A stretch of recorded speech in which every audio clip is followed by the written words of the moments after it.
Last week, if you joined us, we started a new series together entitled Stress Less. We're trying to learn how together from God's Word that we can actually become people who ultimately stress less. Anybody interested in stressing less? I'm just curious. Okay. I think it's a fitting series that we're in right now, being that the holidays are upon us and they can be a cause of a lot of stress and anxiety. And so together we're trying to learn how we can ultimately trust God more and stress less. And this past week at our men's breakfast in the small group that ensued there, I learned the secret to actually stressing less from these older gentlemen, and it was simply this: retire. Retire. That's what they all shared. That was the secret to stressing less. And if you're like me and you're unable to do that, we need to continue to figure out how we can stress less. And what we saw last week, the secret to ultimately stressing less is to make sure that when you get to the end of your rope, that you find God there. Make sure that God is at the end of your rope. So that way when you run out of yourself and run out of your own resources, you're running into the loving arms of God. That's the key to ultimately stressing less, is this idea of trusting myself less and learning to trust God more. And last week we also saw too that beneath our worry, beneath our anxiety, and beneath our stress lies something that we try to conceal, and our stress really does reveal what we conceal. And beneath our worry, beneath our stress and anxiety is often a fear that has gone unnamed. Fear often lies beneath of our worry and our anxiety and our stress. And I shared with you last week how my experience with fear and anxiety and worry really did reveal that I had this fear of failure that I had struggled with. And there are all kinds of fears that we all hold in common. There's the fear of failure we talked about last week, the fear of uncertainty, the fear of death, the fear of helplessness. These are all fears that we hold in common. And when we look beneath our worry, when we look beneath our anxiety, oftentimes we will find one of these fears lying there under the surface. And so I asked you last week to do some homework to see what it is that lies beneath the surface of your anxiety. And I hope that you did that. Because we need to understand what lies beneath our worry. We need to know what the fear is so that we can formulate a plan of how we can battle against that fear. A fear that goes unnamed is a fear that will hold us captive and in bondage for the rest of our lives. And so we need to be able to name our fears so that we can learn how we can fight against them. Because a life of fear ultimately becomes a life of regret. A life of fear ultimately becomes a life of regret. And recently in Central Park in New York City, they posted a huge billboard with one question on it. And the question was this: what is your life's biggest regret? And think about that for a moment. What is your life's biggest regret? And they gave people markers and allowed them to write on this and share what their biggest regrets were. And it doesn't take too much imagination to come up with what people would write, because a lot of their regrets are our regrets too. They talked about relationships, they talked about jobs, they talked about education, travel, all these types of things that caused them regret in life. But at the end of the day, when you boiled down all their regrets, it all focused around this simple three-letter word. And it was this three-letter word, not. All regret focused on the word not. The things that they did not do are the things that they ended up regretting. Those relationships that they did not patch up, those trips that they did not take, those job opportunities that they did not pursue, those things ultimately became what their biggest regret was about. It all focused around what they did not do. And oftentimes we don't do certain things out of what? Out of fear of the unknown or fear of uncertainty. And that fear holds us in bondage and ultimately leads to a life of regret. I really like what Irma Bombeck said about regret. Irma Bombeck said, "Seize the day. Just think of all those ladies on the Titanic who passed on the dessert cart." Let that sink in for a moment. I like what she said there. Live for today. Enjoy today. We saw last week that the only thing worry does is worry robs us of the joy of today. And the only promise that we have of God, and the only moment we have guaranteed from God, is this moment in which we have here and now. And if we're worried and anxious and fearful, that's going to rob us of the joy that we can experience today. And so we got to overcome that fear. You know, we have an enemy, and he is Satan, and Jesus refers to Satan in the New Testament as a liar and a thief. A liar and a thief. And Satan, as a thief, wants to steal our joy. He wants to rob us of the joy of living today. of following Jesus into the future. And one of the ways that he will rob us of our joy today is what we call scenario sickness, playing those what-if games about tomorrow. We've all done that, haven't we? What if this happens? What if that happens? What am I going to do if this happens? What about this? What if, what if, what if, what if? We've all played these games, and this is a trick of Satan to rob us of the joy of living today. And so how do we fight against Satan? How do we fight this battle that we have? This is why it's so important that we know what lies underneath of our worry. We got to know what fear is there so we can identify it and we can fight against it, because I don't know about you, but I don't want to live a life of regret. And oftentimes, regret fuels our anxiety, doesn't it? Have you ever worried and been anxious about your regret and the things that you did not do, and what did I miss out on, and what have you ever been there where you worry about those things? This is why we've got to battle our fears so that we can overcome this life of regret. And if there was ever a people who understood living a life of fear that leads to regret, that leads to anxiety, it was the nation of Israel. It was the nation of Israel who understood this more than anybody else. And there's a story, an encounter about the nation of Israel in the book of Deuteronomy that I want to look at with you today. Deuteronomy found in the Old Testament. I think it's the 5th book in the Old Testament. Deuteronomy, this fascinating story here about the nation of Israel. The nation of Israel in the book of Deuteronomy, what it's all about here, the context of this book, is that Moses gives them 4 speeches, if you will. And he's giving these speeches to God's people as they are on the brink, if you will, of entering into the promised land. If you remember back, God's children were slaves in Egypt for over 400 years. In the midst of that slavery, they cried out to God. God heard their cries, and he sent Moses to come and to lead them out of slavery into Egypt and directed them towards the promised land, a land that they would not have to work for, with houses they did not have to build and vineyards they did not have to plant. They were going to inherit all of this simply because they were the children of God. Well, in the book of Deuteronomy, they are on the verge, if you will. They're on the brink of inheriting God's promises, of seeing these promises come to fruition.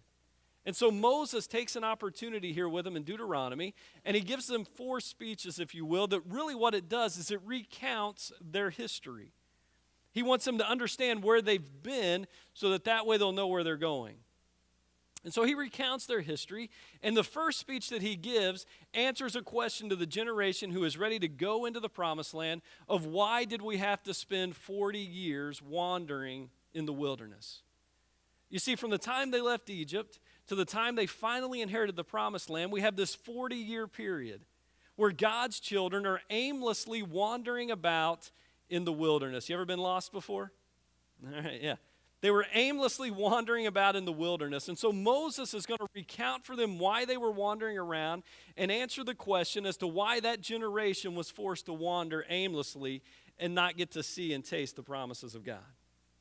And so his recounting here begins there in Deuteronomy chapter 1. Starting in verse 6, he writes this. He says, "The Lord our God said to us at Horeb." Now they left Egypt and they traveled for about 2 months to the mountain of Horeb. And after getting to the mountain there, they stayed for about a month or so is where they were. And so they're encamped at this mountain when God speaks to them and says, "You've stayed long enough at this mountain. It's time to get up and get moving. You've been here long enough. It's time to go on." You know, think about this. They've been camped here for about a month. They might at this point have gotten comfortable in their position with where they were. They might have literally put down stakes so that they can stay where they were for some time. And in the midst of that, God says, okay, it's time to pull up stakes and it's time to leave and go somewhere else. Why does God want them to leave this mountain? It's pretty simple. The mountain is not what he had promised them. And if they were going to experience the promise of God, they had to leave the mountain which they were currently camped at and follow God into the unknown. God had a promise to keep, and God always keeps his promises.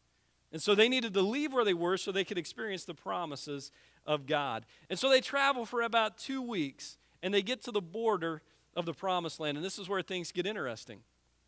2 weeks travel, they get to the border of the promised land, and as they were about to go in, they look at Moses and they say this. Look here in verse 20. Look at verse 20 with me in Deuteronomy 1.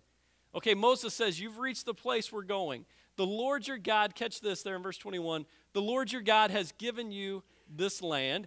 Go up, take possession of it as the Lord your God has told you. Don't be" what? Don't be what? Don't be afraid. Don't be discouraged. You're here. You're here. This is the land that God told you about. This is the land that God is giving you. Don't be afraid. Don't be discouraged. They go to Moses and they say, this sounds great in the next verse, but we want you to do us a favor. Will you choose some men and send them to go spy out the land just so we can make sure that everything is the way God told us? Think about that for a moment. Can you choose some people to go spy out the land so we can make sure that everything is just like God has told us? I mean, they have reason to doubt God, don't they, at this point? With all they've seen, I mean, it makes sense, doesn't it, to doubt God and to question what God is doing here? I mean, God only came into Egypt and destroyed the most powerful nation on the planet through a series of 10 plagues. He only led his children out triumphantly. He only parted the Red Sea so they could walk through on dry ground. He only drowned their enemies behind them. He only fed them miraculously while they were traveling for 2 months. He only made water come out of the rock so that they could have a drink when they were thirsty. He only turned bitter water into sweet water all for them. And he only carried them as a father carries his children. I mean, it makes sense at this point when God says, hey, here's the land I gave you, go take it, that they say, we just want to make sure. Makes sense, doesn't it? We just want to make sure that it's everything you said it was. So Moses agrees, and he chooses 12 men. This is, back to my youth ministry days, by the way, this is the way I learned this, and this is the way I want to teach it to you today. Moses chose 12 men to go spy out the land. Here's what you need to know. 10 of those were bad. 2 were good. All right, everybody do that. Here we go. 10. Okay, everybody has to participate, all right? 10 were bad, 2 were good. That's what you need to know about these 12 spies. Moses sends these spies into the land, and they go about the land, and they explore the land to see if it is everything that God said it was. They taste some of its fruit. They bring some of the fruit back, and then look at the report that they bring back to their own people. Starting in verse 25, look at what he says here. They took some of the fruit, and they say this, what? It is a good land that God is giving us. The land is everything that God said it was. And notice they also say that God is giving us this land. Everything is the way God said. It's a good land. He's giving it to us, but catch this. Moses says, you were unwilling to go up, and you rebelled against the command of the Lord your God. You grumbled in your tents and said what? The Lord hates us. Is there a disconnect here? Hey, everything is just the way God said it was. He brought us out of Egypt to experience this land. It's just the way he said it was. Why does God hate us? Why does God hate us? What prompted this response? What prompted this response? They said this, the people are stronger and taller than we are. The cities are large with walls up to the sky. We even saw the Anakites there. That's not Star Wars, by the way. The Anakites, this big group of people. Notice what they've done here. Hey, everything is the way God said it was. But we can't go and take this land on our own. We can't do it. Why? Because the people are bigger than we are. They're stronger than we are. They've even got walls that go all the way to the sky. Whoa. What are we gonna do? They, in their own minds, reason that they can't do anything about it. Does this reek of fear and uncertainty? Yeah. In their fear, notice what they're doing too. They are exaggerating the size of their problem. They exaggerate the size of the situation in their fear. The walls are up to the sky. This is a huge, powerful nation. Listen, there was no more powerful nation on the planet at this time other than the nation of Egypt, and God had just overthrown them completely. And they're saying, we can't do anything about it. They're much bigger than we are. God must hate us. In their fear, they over-exaggerate the situation that they're in. We've never done that, have we? We've never done that. That's what's going on here. And then this is the end result. You talk about a life of regret. Look at Moses' reply here from God in verse 31. Moses says this in verse 31. There we go. In spite of this, you did not trust the Lord your God, who went ahead of you on your own in fire by day and in a cloud, or in fire by night and a cloud by day, to search out places for you to camp and to show you the way you should go. God did all of this, but your response to God is what? You did not trust God enough to go in and inherit the land. And as a result of that, God became angry. And he would not allow this generation to inherit the promised land. And so for the next 40 years, because they did not trust God, they were forced to wander aimlessly in the wilderness, missing out on the promises of God. Do you think there was a tinge of regret in their lives for the next 40 years? Until this entire generation died out, they had to wander aimlessly in the wilderness. Can you think of a better picture, by the way, of what it looks like when we allow fear and worry to control us other than wandering aimlessly through life? It's a pretty good picture of what worry and fear and anxiety does to us today. Forces us to wander aimlessly through life. Because they could not trust God, they missed out on what could have been and were forced to live with this sense of regret the rest of their life. Moses is recounting this to the children of this generation who did not trust God enough to follow him into the promised land. As they stand on the brink of inheriting the promised land, Moses wants them to know about the mistakes that their parents made and the previous generation. Why? Because he wants them to learn from them so they won't make the same mistake. So when God calls them to go, they will be courageous enough and trust God to be able to follow him into the unknown. Listen, if we are not careful parents, we will pass our fears and our worries on to this next generation and on to our kids. We've got to be sure that we're passing on how we follow God because our kids are watching, they're paying attention, and they will learn from us whether or not they can truly trust God. You know, we were on a cruise recently, and we stopped in Cozumel, and my 5-year-old son Gavin wanted a bullwhip.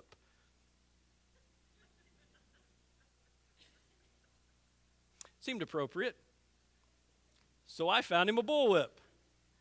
And I bought him this bullwhip, this little bullwhip, and it was in a bag, and we're coming back to the cruise ship, and we're coming through customs there, and I didn't even think about it.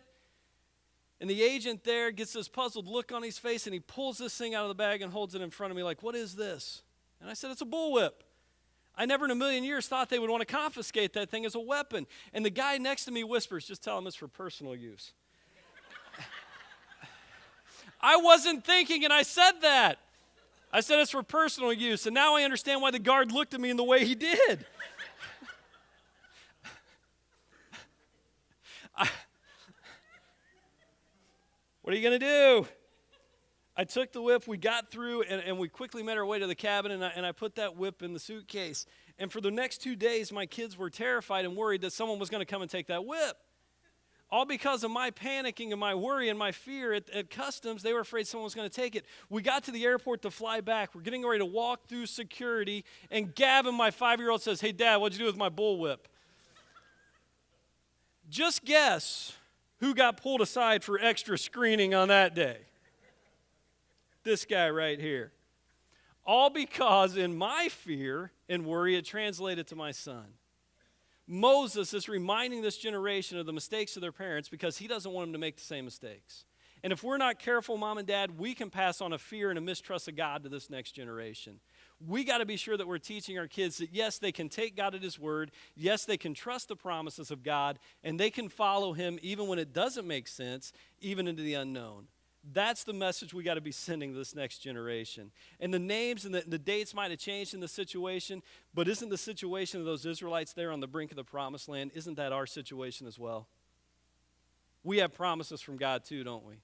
And the question is, are we strong enough, are we courageous enough to follow God into the unknown?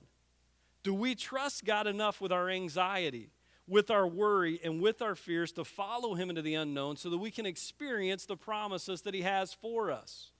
See, the battle that they faced on the brink of the promised land is the battle that you and I have to face today.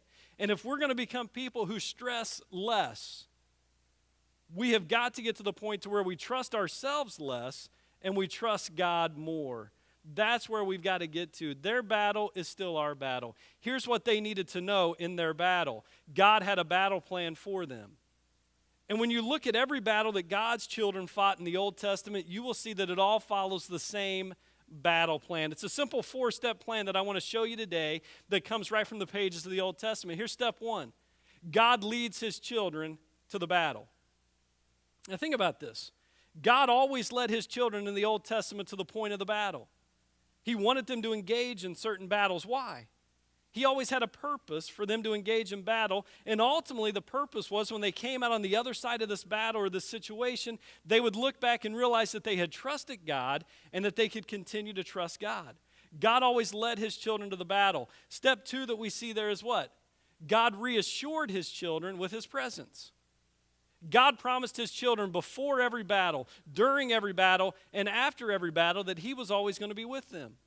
When he led his children out of Egypt, his presence went before them in a pillar of fire by night and a cloud by day, reassuring them that he was always with them, even in the midst of battle. The next thing that we see in every battle plan is there was often a sacrifice in preparation for the battle. God's children would engage in a sacrifice of some sort. A sacrifice meant to cleanse them, but ultimately underneath the sacrifice was a picture of submission. They were sacrificing control of the events and control of the battle to God and to his leading, signifying that they were going to trust God in the battle. And then the fourth step of God's battle plan was simply this: God fought for his children in the midst of the battle. God always fought for his children in the midst of the battle. We have these pictures from Exodus chapter 14 where God says, in this battle, you only need to stand still and watch how I fight for you. In 2 Chronicles, we have this other picture where Jehoshaphat is reassured that the battle belongs to the Lord and you just need to stand back and watch God deliver you. Every battle that his children fought in the Old Testament, God fought for them. They needed to watch God deliver them. This was God's battle plan for every time they fought in the Old Testament. And ultimately, what you notice here is who is in control of this situation. Who is ultimately in control of every battle? God is. But they still had a role in the battle, didn't they? And their role in the battle was sacrifice or acknowledging that they could trust God enough to follow him into battle. Yes, God was in control, but they still had a role to play. They had to decide whether or not they can trust God. And here's what I know. In our battle with anxiety and worry and stress and fear, this is the same battle plan that God is going to use on our behalf as well. God still leads his children into the midst of battle. Doesn't God bring us into some situations that seem to be beyond our control? Situations that we can't handle on our own? God is leading us into these places. Why? Because he wants to teach us something. He wants us to learn that ultimately we can trust him. God still leads us to the point of battle. God reassures us with his presence. Paul tells us that the same presence, the same spirit that raised Jesus from the grave is now residing in each and every one of us. We have God's presence with us all the time. The problem is a lot of times we get into the midst of battle or conflict or hardship and we choose to focus on the size of the problem, not the size of our God, don't we? We see how big the problem is, how big the issue is, and we forget about the presence of God within us. And so we focus on the problem, not the promise and the presence of God. That's what the nation of Israel did. And that's what we've got to guard against. God still asks us to sacrifice before battle.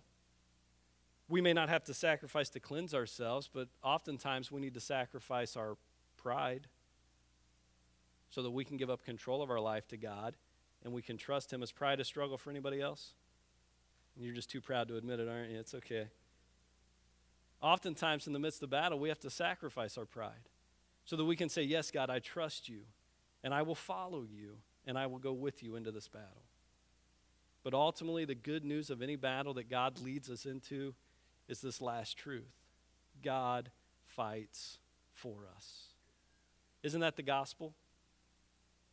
God entered into our situation where we were held in bondage to sin, unable to free ourselves, unable to forgive ourselves, unable to get the hope of heaven on our own. And God entered into that situation and fought to free us from the grips of death and sin by sending Jesus to the cross so that through his death, you and I can be forgiven, set free from the penalty of sin and death, and set on a course to heaven and the hope that lies there.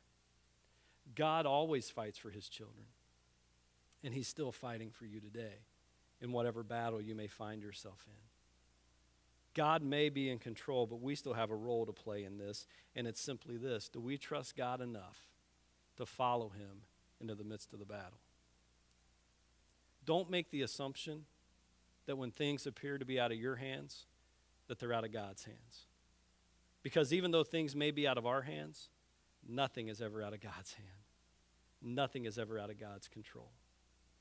The question is, can we trust him enough in our battle with anxiety and worry to allow him to take control and we can follow him?